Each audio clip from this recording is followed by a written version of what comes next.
भवानी मंडी में एक पारिवारिक संपत्ति का विवाद नगर में कई दिनों से चर्चा का विषय बना हुआ है। जहां नगर के एक सिख परिवार में संपत्ति के विवाद को लेकर कई समय से बंटवारा हो चुका है और कई समय से विवाद चला आ रहा है, जिसके बावजूद इस विवाद ने एक नया रूप अख्तियार कर लिया है।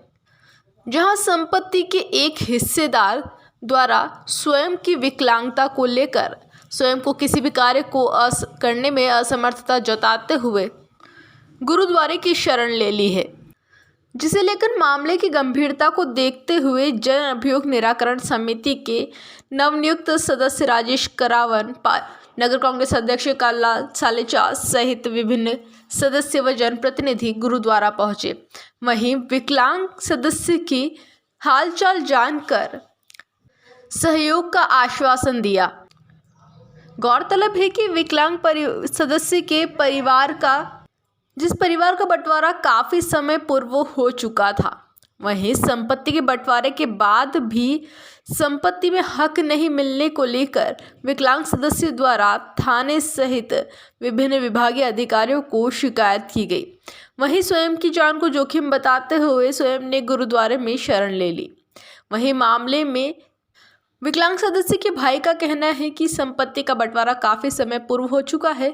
हमारे द्वारा संपत्ति का हिस्सा छोटे भाई को सौंपा जा चुका था, जिसके बाद उनके छोटे भाई द्वारा सबसे छोटे भाई तीसरे विकलांग सदस्य की संपत्ति हड़प कर उसे दोबारा हमारे पास भेज दिया गया व उससे बहला फुसला कर अब हमारे ऊपर केस दर्ज कर हमें मानसिक रूप से प्रताड़ित किया जा रहा है। वहीं समाज सदस्यों व परिवारजनों भी द्वारा हमें परिवार व समाज से बाहर कर मानसिक रूप से प्रताड़ित किया जा रहा है। बीपीएन न्यूज़ संवाददाता किशोर तंवर की रिपोर्ट, भवानी मंडी, झालावाड़, राजस्थान से खबर।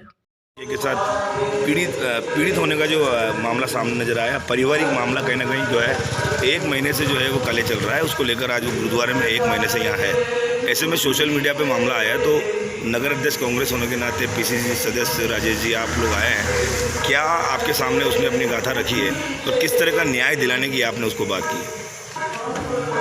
सोशल मीडिया के द्वारा ही हमको पता चला और व्यक्तिगत सूत्रों से भी पता चला कि करीब 1 महीने से देवेंद्र पाल सिंह जो अतर सिंह जी के सुपुत्र हैं, जन्म से अविकसित है, अपंग है और बेसहारा है। एक तरह से अगर उनको कोई सहारा नहीं दिया जाए तो वो कुछ नहीं कर पाते एक जगह बैठ जाए। तो उनके बड़े भाई वगैरह रिंकू जी वगैरह ने उनका सहयोग नहीं किया।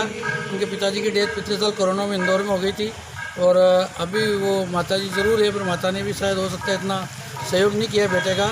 और जैसा अभी देवेंद्र पाल सिंह से मिलने पर ज्ञात हुआ कि उनकी सारी संपत्ति जो उनके नाम पे थी वो बड़े भाई रिंकू ने तहसील में ले जाके एक मानसिक रूप से तैयार करके भोलेपन में आकर इन्होंने उनके साइन कर दिए और जब वो संपत्ति के मालिक बन गए तो उन्होंने उसको ठुकरा दिया और किसी भी प्रकार का सहयोग देने से मना कर दिया।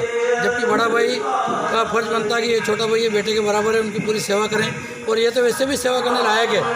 अगर इस स्वस्थ युवक जो है गुरुद्वारे में है, पारिवारिक कलह है और कहीं ना कहीं ज़मीन प्रॉपर्टी को लेकर वो विवादित है, बड़े भाई पे आरोप लगा रहे हैं और आज जिस तरह से आप यहाँ पहुँचे हैं और एक जन सुनवाई का कार्यक्रम प्रशासनिक का जो सुनल है तो आपने किस तरह से उनको डेलीगेशन किया है वहाँ तक पहुँचने में? हमारे नगर कांग्रेस अध्यक्ष जी काला सालेचा ने मुझे संज्ञान में लाया गया है कि भाई इस प्रकार की समस्या है। तो हम यहाँ आए, हम मिले तो देखा कि भाई ये वास्तव में समस्या है। तो हमने इनसे कहा कि आप हमारी जन सुनवाई के सुनहले में 11 बजे आप वहाँ आवे, राज्य सरकार के नियमानुसार हम इनकी मदद करेंगे। ठीक। यहाँ पर एक आपके समाज का एक युवक है जो अविकसित है, उसको यह शरण दे रखी है, पारिवारिक मैटर है, समाज में भी मामला है, सोशल मीडिया पे जागरूक हो रहा है। आपका फ़र्ज जो बनता है उसमें आपने कितना निर्वाह किया अब तक? यहाँ पर वो रह रहा है, गुरुद्वारे का काम है, इसमें किसी को हम मना नहीं कर सकते हैं जी। हमने उसकी पूरी मदद करी, 2 आदमी रख रखे हैं उसकी सेवा के लिए भी जी। उसके भाई के हम समझाने भी गए थे, सब पूरे समाज गए थे, पर उसने हमसे बात करने के लिए मना कर दिया जी। और उसने कहा कि मैंने तो अपना काम पूरा कर रखा है, मैं आपको कुछ भी देने वाला नहीं हूँ। तो हमारी तो ये है कि अब उसकी जितनी हमसे सेवा हो रही है हम कर रहे हैं। अब उसको ये भी नहीं कह सकते हम कि तू यहाँ से जा, वो अपंग है बेचारा, बहुत परेशान है। कल परसों उसकी तबीयत भी बहुत ख़राब हो गई थी, उसको डॉक्टर को दिखाया है।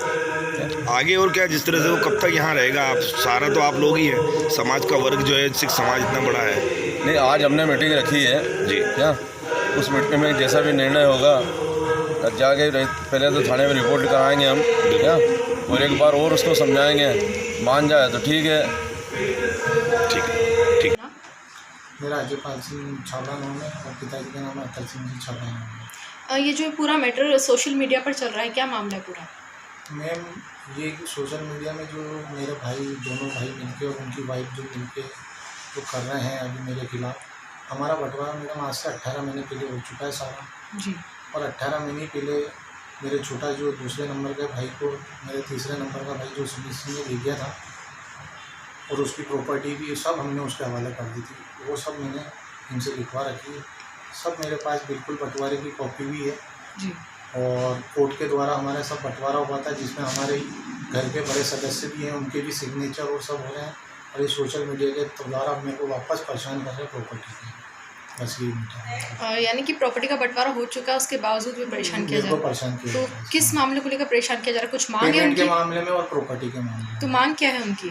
मांग ये है कि जो प्रॉपर्टी हमने इनको पहले दे चुकी है, बाद में जो प्रॉपर्टी का हिस्सा उसके पास था, वो मैंने उससे बाद में सेल आउट करा था। जी। उसने मुझे सेल आउट करा, मैंने वो खरीदा।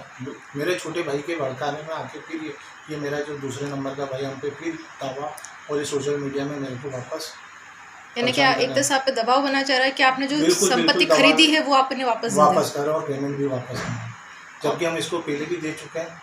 और ये जो मैंने करी थी, आज रजिस्ट्री भी कराई है मैंने, जी। तो बिना मतलब के कोई रजिस्ट्री होती नहीं। आज तहसील में भी कोई रजिस्ट्री करने जाता है तो तहसीलदार या नायब तहसीलदार उससे पूछते हैं रजिस्ट्री आप कर रहे हो, अपनी मन से ही रजिस्ट्री होती है, ना कि धमका के की जाती है। जी बिल्कुल सही, बिल्कुल सही। क्योंकि आज मैं धमका के ले जाता, ये वहाँ बोल देता तो रजिस्ट्री भी नहीं होती। आज रजिस्ट्री कराए भी 5 महीने हो चुके हैं। 5 महीने बाद ये सोशल मीडिया में फिर डाल के मेरे छोटे भाई जो सुमित सिंह के कहने पे मुझे वापस पेमेंट के लिए और प्रॉपर्टी के लिए दोनों, और उसकी वाइफ मुझे परेशान कर रही है। तो अभी समाज द्वारा क्या कार्रवाई की जा रही है इस पर? तो मैडम, हम समाज द्वारा भी मेरे पे भी वापस इन्होंने बहुत कार्रवाई की, और छोटे भाई के कहने पे, इन दोनों के भाई के कहने पे और उसकी वाइफ के कहने पे मुझे है ना समाज से, परिवार से भी निकाल दिया गया, ठीक है। और सबके सिग्नेचर का एक लेटर है, आप चाहें तो मेरे से सोशल मीडिया के लिए ले सकते हैं। यानी कि टोटल मिलाकर उनकी विकलांगता का फायदा उठाकर आप... विकलांगता का फ़ायदा उठा रहे हैं ये सब, और समाज वाले भी मेरे को उसके कहने पे बहुत प्रेशर मार रहे हैं। अच्छा, thank thank you sir. You.